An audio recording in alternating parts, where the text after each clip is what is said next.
On a eu un siècle politique terrible où les idées de gauche, les idées socialistes, communistes, libertaires ont été discréditées, entachées par deux tragédies terribles.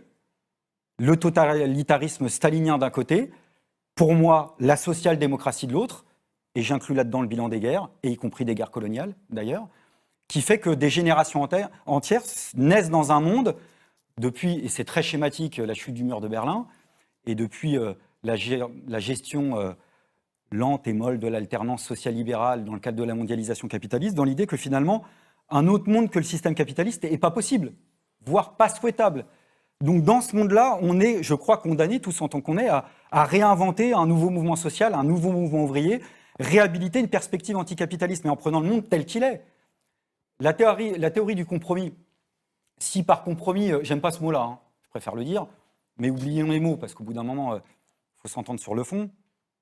Si le compromis, ça signifie mieux vivre pour des millions de personnes, qui peut être contre le compromis? On va appeler ça des réformes, le progrès, peu importe, ça va dans le bon sens.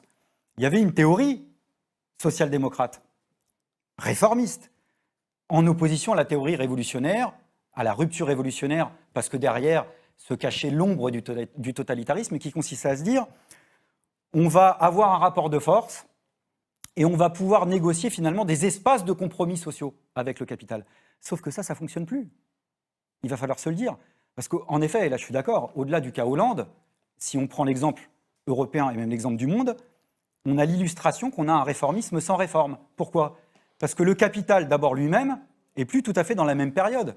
Il n'est plus dans la période, par exemple, des 30 Glorieuses, il n'est plus dans une période d'expansion économique où, j'allais dire, mais sans provoquer, hein, il pouvait se permettre des compromis sociaux, c'est-à-dire des espaces, des caoutchoucs, s'offrir en social, au prix de haute lutte sociale par ailleurs, pour continuer à avancer.